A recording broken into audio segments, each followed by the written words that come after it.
अस्सलाम वालेकुम students, I hope so आप सब लोग ठीक होंगे और जो लेक्चर मैं आपको साथ दे रही हूँ आप उसको साथ साथ याद कर रहे होंगे। तो चलिए आज का अपना नेक्स्ट टॉपिक स्टार्ट करते हैं, जो कि है अल्लामा ज़न्नूजी का।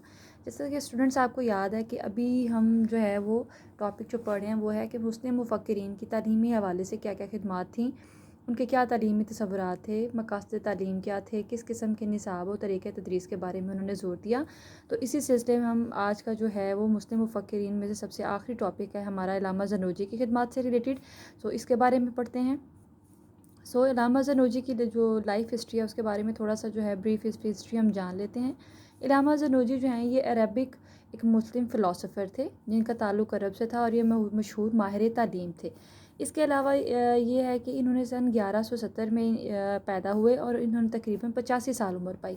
इसके अलावा अल्लामा ज़न्नूजी का तालीम से रिलेटेड एक अहम जो सिग्निफिकेंट फ़ीचर है वो ये है कि इन्होंने तालीम के ऊपर एक बाकायदा किताब लिखी जिसको तालीम अल मुतअल्लिम के नाम से जाना जाता है, जो कि बहुत मशहूर किताब थी।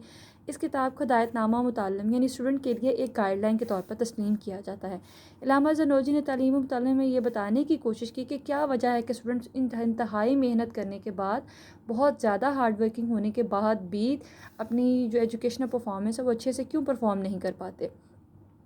सो इसी सिलसिले में उन्होंने इससे रिलेटेड जो वजूहात हैं उनकी निशानदही में जिन पॉइंट्स पर बात की कि वो ये थे कि सबसे पहले उनको किस किस्म की तालीम दी जा रही है, उनके पीछे क्या मुहर्रिकात, क्या मेन मोटिव्स हैं, और प्लस मोस्ट इंपॉर्टेंट कि तालीम देने के तरीक़ाकार क्या हैं, यानी टीचिंग मेथडोलॉजी जो है वो क्या अपनाई गई।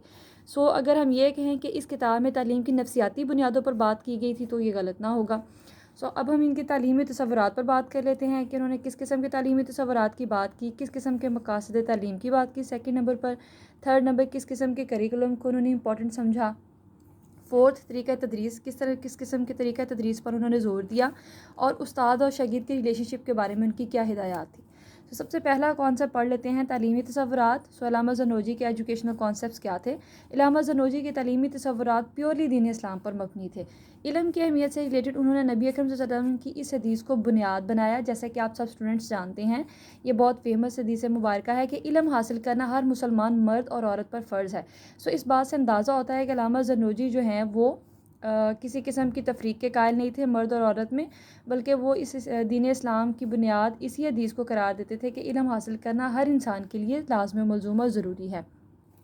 सो यहाँ से हमें अंदाज़ा होता है कि अल्लामा ज़न्नूजी के जो तसव्वुरात थे, तालीमी तसव्वुरात, वो दीन इस्लाम पर मबनी थे। अब मकासद तालीम की बात कर लेते हैं कि उनके नज़दीक एजुकेशनल पर्पसेस क्या थे। अल्लामा ज़न्नूजी ने सबसे पहले जिस एजुकेशनल ऑब्जेक्टिव की बात की वो ये थी कि रज़ाए इलाही का असूल, ये तालीम ऐसी होनी चाहिए जो अल्लाह ताला की रज़ा के मुताबिक हो, प्लस वो दीन और दुनिया में कामयाबी का ज़ीना तसव्वुर की जाती हो। सेकंड नंबर पर जिस ऑब्जेक्टिव की बात की वो ये थी कि अल्लामा ज़न्नूजी ने इल्म के ज़रिए इज़्ज़त और मर्तबा और रोब व दबदबा जो है वो इसको जायज़ करार दिया, लेकिन उस हद तक जहाँ तक इससे लोगों को फ़ायदा पहुँचे। ऐसा इल्म जिससे स्टूडेंट्स दूसरों को तकलीफ़ पहुँचे या फ़ायदा पहुँचे, वो इसके बहुत जो है वो ख़िलाफ़ थे। तीसरे नंबर पर जिस ऑब्जेक्टिव की बात की वो ये थी कि अल्लामा उस्ताज़ा को उन तमाम चीज़ों से एहतियात बरतने की तलकीन करते थे जिससे इल्म और अहले इल्म की तहकीर हो। अब इल्म से क्या मुराद है, नॉलेज, और अहले इल्म से क्या मुराद है, लर्नर, सीखने वाले।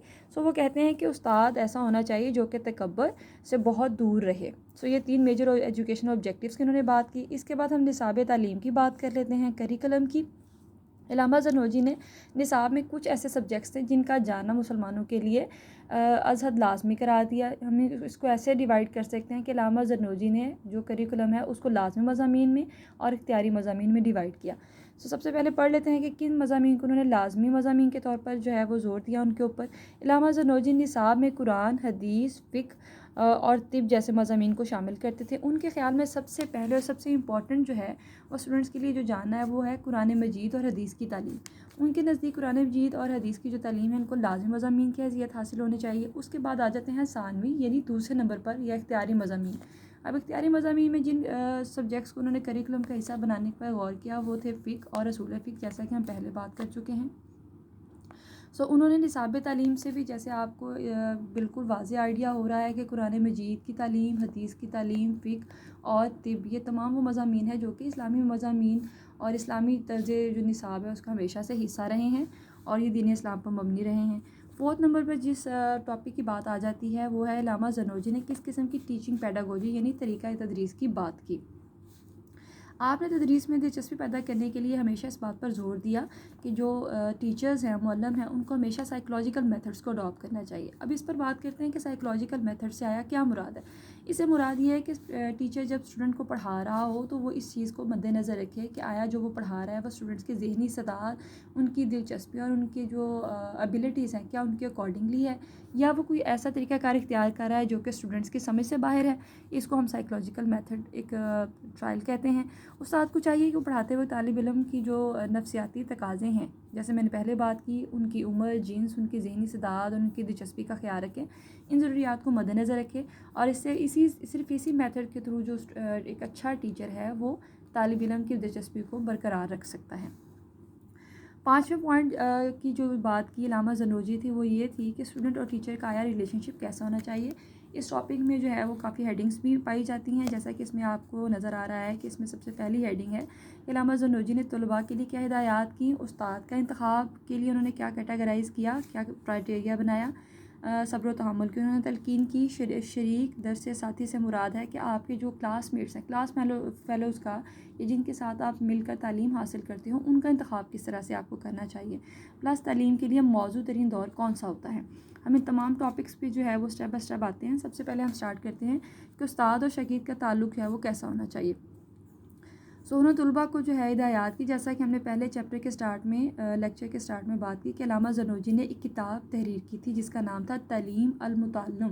نام سے ظاہر ہے المتعلم، متعلم کس کو ہم کہتے ہیں؟ لرنر کو، سیکھنے والے کو، یعنی طالب علم کو۔ انہوں نے اس کے اوپر ایک ڈیٹیلڈ کتاب لکھی کہ ایک اسٹوڈنٹ کے لیے تعلیم کس قسم کی بنائی جانی چاہیے۔ اس کے اوپر انہوں نے خصوصی طور پر طلباء کے لیے تحریر کی ہدایات۔ اس کو ہم تفصیل سے پڑھ لیتے ہیں۔ کچھ رہنما اصول یعنی کچھ گائیڈ لائنس بھی ترتیب دی۔ ان میں سے یہ گائیڈ لائنس ہے کہ استاد کا انتخاب کس قسم کا ہونا چاہیے، اور جو اچھے اسٹوڈنٹس ہیں ان کے اندر پیشنس لیول، صبر و تحمل ہونا چاہیے، انہیں کس قسم کے کمپینینس کا انتخاب کرنا چاہیے ایز اے کلاس میٹ، اور تعلیم کے لیے موزوں ترین دور یا وقت کون سا ہوتا ہے۔ ایک اچھا استاد کا جو انتخاب ہے، علامہ زرنوجی فرماتے ہیں کہ استاد کے انتخاب کے لیے طالب علم کو یہ تاکید کرتے ہیں کہ اس سلسلے میں بڑی احتیاط کریں۔ ایک اچھے استاد کے انتخاب کے لیے اسٹوڈنٹ کے پاس جو اس کے کی پرسنس ہیں، اسٹیک ہولڈرز ہیں، لائک ان کے پیرنٹس ہیں، آپ کے گھر میں بزرگ ہیں، یا اہل علم یا دوسرے ٹیچرز ہیں، آپ ان سے مشورہ کر کے کسی ایک اچھے استاد کا انتخاب کر سکتے ہیں۔ اور بشرط یہ کہ آپ نے ایک استاد سے پڑھنے کے لیے فیصلہ لے لیا تو آپ کو وہ کمپلیٹ مضمون اسی ہی ٹیچر سے پڑھنا چاہیے، آپ کو بار بار روٹیٹ کر کے ٹیچرز نہیں بدلنے چاہیے، بہت امپورٹنٹ پوائنٹ ہے۔ اس کے بعد انہوں نے صبر و تحمل اس پوائنٹ پہ بات کی کہ تعلیم کا سلسلہ ہمیشہ آہستہ آہستہ اور صبر و تحمل کے ساتھ جاری رہنا چاہیے۔ علامہ نے اس کی مثال یہ دی کہ فار ایگزامپل اگر لکڑی کی چھڑی کو صرف ہلکی آنچ پر ہی سیدھا کیا جا سکتا ہے، مثلا جیسے کہ بات ہے کہ اگر آپ زیادہ فلیم چھوڑیں گے تو ظاہر سی بات ہے کہ لکڑی جل جائے گی، لیکن اگر آپ نے ایک چیز کی شیپ کو، ترتیب کو ٹھیک کرنا ہے تو آپ وہ ٹائم ٹیکنگ ہوتا ہے، وہ ٹائم کنزیومنگ ہوتا ہے۔ صبر و تحمل کا جو دامن ہے وہ آپ نے کبھی نہیں چھوڑنا۔ کبھی لیکچر آسان ہو جاتا ہے، کبھی لیکچر مشکل بھی ہو سکتا ہے۔ اس کے بعد تیسرے نمبر پر پوائنٹ پہ بات کر لیتے ہیں کہ شریک درس ساتھی کا انتخاب۔ اپنے ہم ساتھیوں یعنی اپنے جو دوسرے کلاس میٹس ہیں آپ کے، ان کے لیے آپ کو چاہیے کہ آپ ایسے کمپینین سلیکٹ کریں جو آپ کی نیچر کے اکارڈنگلی ہوں، جو آپ کی طرح محنتی ہوں، اچھے اسٹوڈنٹس ہوں، سست نہ ہوں، کاہل نہ ہوں، اور ہمیشہ ہارڈ ورکنگ پہ بلیو کرتے ہوں۔ اس کے بعد تعلیم کے لیے موزوں دور کون سا ہوتا ہے، اس کے اوپر انہوں نے بات کی۔ زرنوجی جو ہیں، علامہ زرنوجی نے فرمایا کہ تعلیم انسان کو بہرحال حاصل کرنی چاہیے، مہد سے لے کر لہد تک، یہ آپ سب کو اس بارے میں پتہ ہے، اس میں کوئی دو رائے نہیں ہے۔ بہرحال وہ بلوغت یعنی ایڈولسنس کا جو ٹائم پیریڈ ہے انسان کی جو ڈیولپمنٹ میں، اس کو سب سے زیادہ موزوں ترین قرار دیتے ہیں۔ مطالعے کے لیے آخر کون سا وقت موزوں ہونا چاہیے، اس کے بارے میں انہوں نے بات کی۔ مطالعے کے لیے ہمیشہ رات کا وقت، مغرب کے بعد یا پھر سحری کا وقت جو ہے وہ موزوں ترین ہے۔ مطالعے کا طریقہ کس طرح کا ہونا چاہیے۔ علامہ زرنوجی جو ہے وہ حفظ یعنی رٹا جو میمورائزیشن ہے اس کی نسبت ہمیشہ فہم یعنی سوچ سمجھ کر پڑھنے کو ترغیب دیتے تھے۔ مطالعے میں ہمیشہ اعتدال رکھنا چاہیے۔ علامہ زرنوجی کا کانسیپٹ یہ تھا کہ طالب علم مطالعے میں ہمیشہ اعتدال سے کام لے تاکہ وہ بالکل کمزور نہ پڑ جائے اور اس کی میموری جو ہے وہ